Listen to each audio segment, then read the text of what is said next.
What's up, YouTube? So, a couple of you, I'm guessing these are new subscribers, but a couple of you have sent messages to different videos asking, how come I haven't gone viral? I don't have an answer for that. I think going viral is like one of those things that just happens if it's meant to happen. Honestly, that's not my objective. My real goal behind the type of videos that I put together for you guys is I want people to feel something. That is my hope.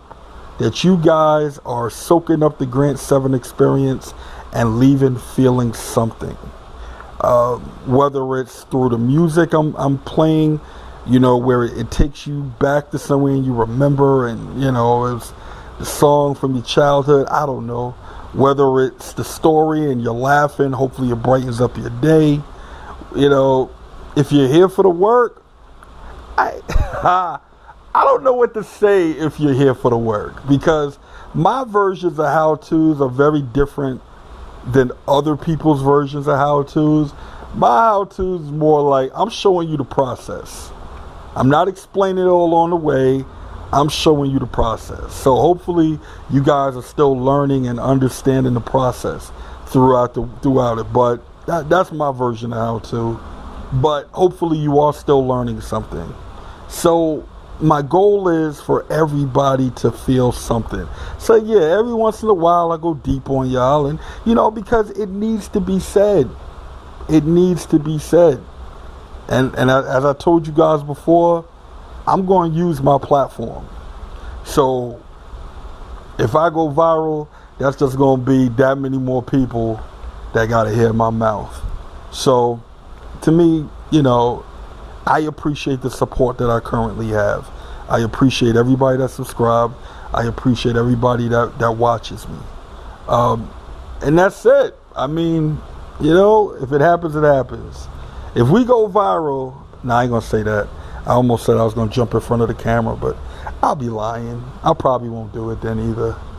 But for everybody who does like the videos and shares the videos, I appreciate it. I appreciate it. You know, I check the analytics every once in a while. Speaking of which, so you guys remember when 30% of my followers were women? So according to YouTube, right now, 54% of my followers are women. What's up, ladies? 54% of my followers are women.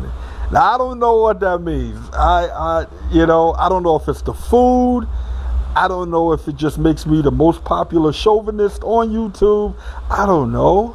But whatever it is, I'm grateful you guys are here. I appreciate it. Ladies, understand something. I say a lot of stuff. But it really is because we as a whole got to do better. Y'all got to do better. Us men have to do better. Everybody has to do better. There's so much more out there for us than what we are accepting. So when I'm speaking to y'all and when I'm speaking to the dudes, it's so everybody can step up.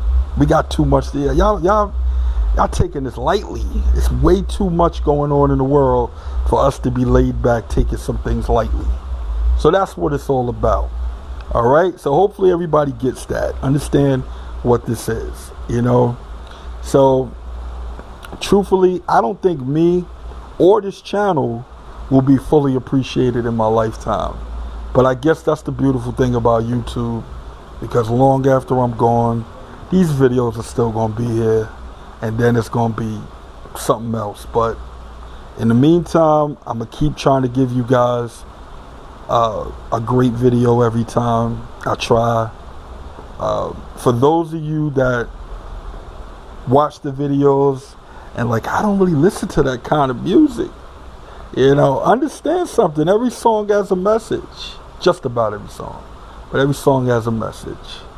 So always pay attention to everything that I say and do in these videos. Pay attention, people. Pay attention. All right? So I appreciate everybody. Let's get to the video. And I'm not cocky, I'm confident. So when you tell me I'm the best, it's a compliment. Alright YouTube, so today we are focusing on this radiator.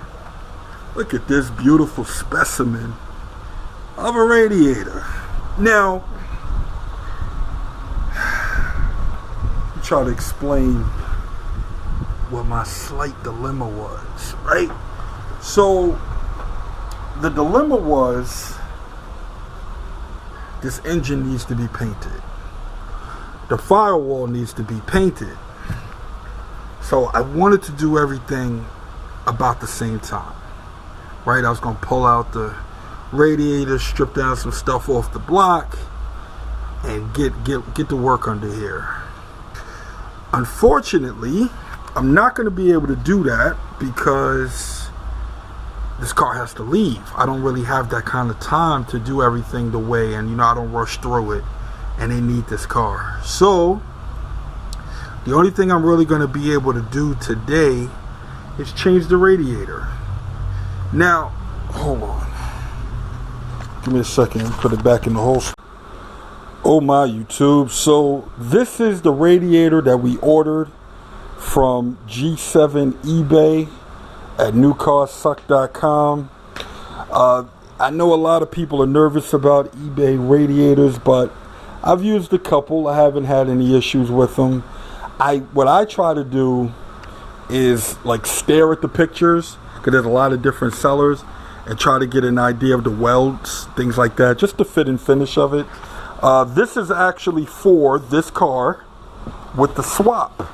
So this has the fittings for automatic transmission, because this car was manual from the factory. This car never came in automatic, but with all the swaps going on, you can order what you want. So this was ordered for automatic transmission. Now what this was the other upgrade. I was going with the 16-inch aluminum fan, electric fan, and it would have fit over it just like that. Now, look at that. Now that is sexy. You see? So the shroud would cover it. Fan takes care of it. Beautiful thing. Unfortunately, I can't put this setup in yet because the fan, which also came from G7 eBay, did not come with the harness. Now you can wire this up to a switch and you can do stuff like that, but I like to have my customers be kind of trouble-free. I don't want them to have to remember to turn on the fan and things like that. So I ordered a thermostat and switch for this, so that way it'll turn on and off automatically. So today, all I can do right now is put the fan in, because I have to give the car back like in a day or so. So only thing I'm going to be able to do is put the radiator in, which you see is a big upgrade from what's already in there. So that's it. See, it's not even a clutch fan. It's just, they just put a fan, they just bolted the fan right to it. Doesn't turn, but it's been keeping the car cool. But let me let me explain to you why this car has not overheated. It's not just because of this wonderful fan. Okay, so what they did, and I hope the builders of this car is watching. So what they did, they used the original 1954 radiator. Then with all the leaks that this thing had, as you can see here, you can see the stop leak coming all up out of here. With all the leaks that this radiator had, they just filled it up with stop leak. Then what they did is they decided to only fill the radiator halfway. Right? So there's nothing in here. Halfway is all that is filled up. Let me see if we can get a look in there. Hold on a second.